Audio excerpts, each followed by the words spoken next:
What kind of performance would the new Russian vehicle have on the battlefield? Is it a paper tiger, or will it be able to dominate the competition?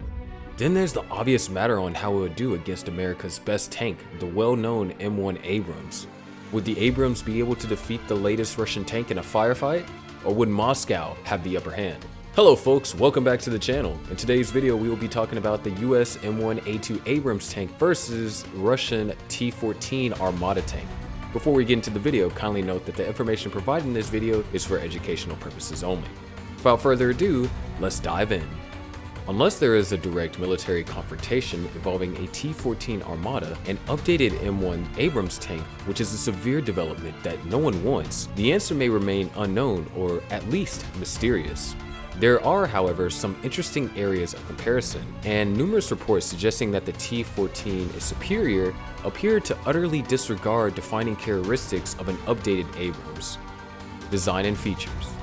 The T-14 Armata is built on a modular combat platform that may also be used to build additional armored vehicles, including large infantry fighting vehicles and armored personnel carriers. The whole is separated into three compartments: a forward crew cab, a central unmanned remote operated turret, and a rear power pack. Inside a unique armor capsule, the driver is on the left, the gunner is in the center, and the commander is on the right. Three hatches at the front of the hull offer access and exit. A meteorological tower, satellite communications, global navigation satellite system, data link, and radio communications antenna are all housed on the turret's roof. The M1A2 symbolizes the US Army's technological advancement of the basic M1A1 design and is the world's most current combat tank, having been approved for production in 1990.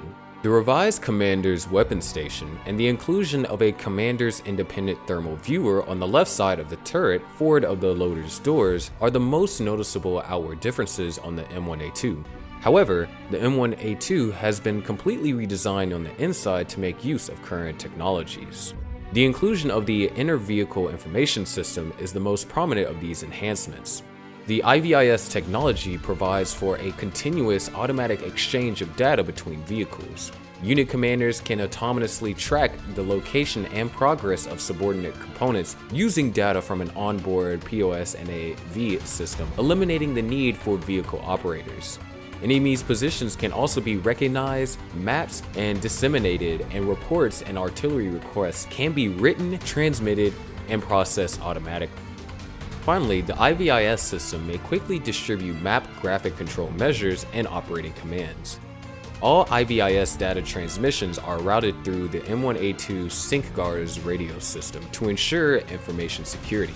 The M1A2 improves on the Hunter-Killer tank commander-gunner target handoff mechanism pioneered on the German Leopard 2 by offering an independent thermal sight to the tank commander. The commander can independently scan for targets in all weather conditions and through battlefield obscurance with this CITV sight. The inclusion of a standard Under Armour auxiliary power unit and a crew compartment air conditioning and cooling unit will be the most noticeable changes. The Saab Barracuda camouflage system, which provides concealment against optical, infrared, thermal infrared, and broadband radar detection, is available for the US Army Abrams tanks. Distance. Although the range and specific technical capabilities of the US Army's emerging tank sites aren't available due to security concerns, several Russian news reports, such as the GRU Pico, claim that the new Russian T-14 Armata's thermals targeting sites can distinguish tank-sized targets during the day at ranges of up to 3.1 miles.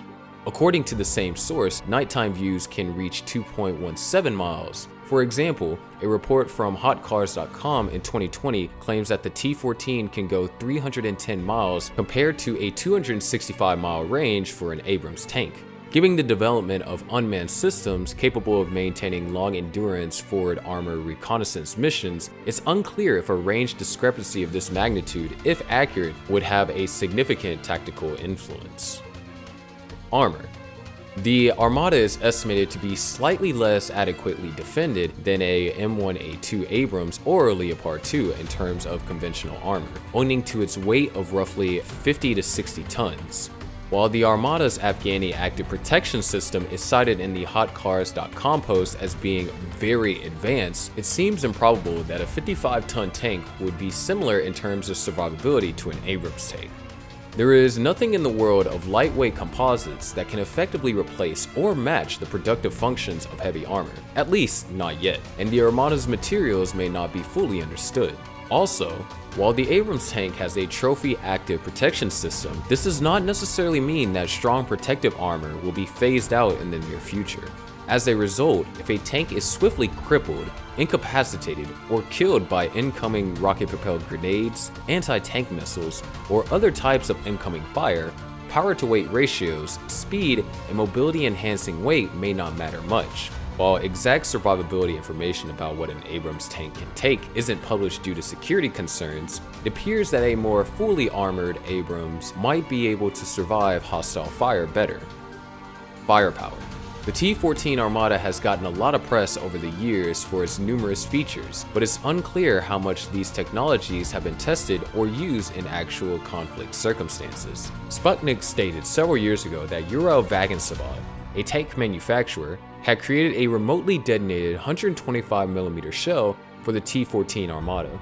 According to an article from Popular Mechanics from a few years back, the T-14 Armada, now in development 3 UBK-21 Sprinter missile, can hit ranges of more than 7 miles. According to Popular Mechanics, the Armada's current round, the 9M119 Reflex, has a range of 3.1 miles, which is comparable to the contemporary Abrams tank and can pierce up to 900mm of armor. However, no test reports or studies of the T-14 Armada's performance in war games or live fire events appear to exist, making it unclear how much verification there may or may not be concerning its weaponry. Lethality. Such assertion, however, provides few to no details about Abrams' lethality, and it most likely ignores numerous major lethality advancements made to the Abrams, such as its ammunition data connection, programmable fuse, and new multi-purpose ammunition cartridge, which mixes several different rounds into one, such as high explosive anti-tank rounds and anti-personnel canister rounds. New laser rangefinder technology, color cameras, integrated onboard networks, new slip rings, enhanced meteorological sensors, ammunition data linkages, and laser warning receivers, for example, will be included in the newer Abrams tank types. Technology.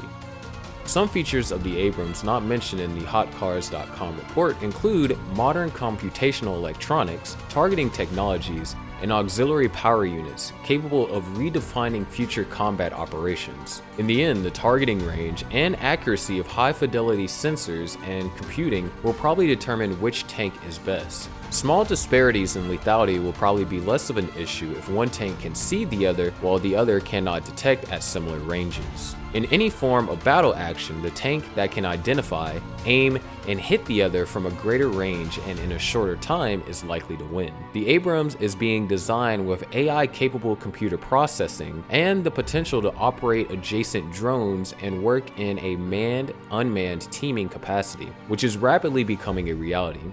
Will the Armada follow suit in this regard? Cost.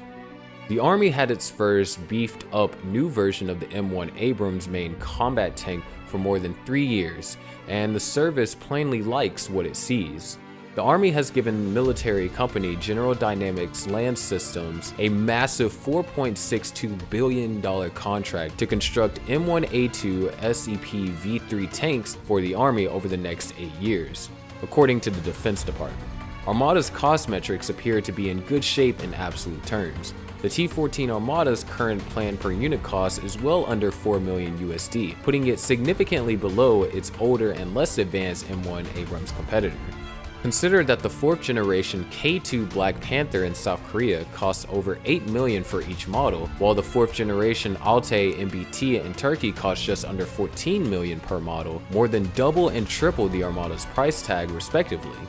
Given how costly 4th generation tanks are to research, build, and mass produce, one may argue that the T-14, at least in absolute price, represents reasonable value for its purported features and performance. However, the overall picture is far bleaker.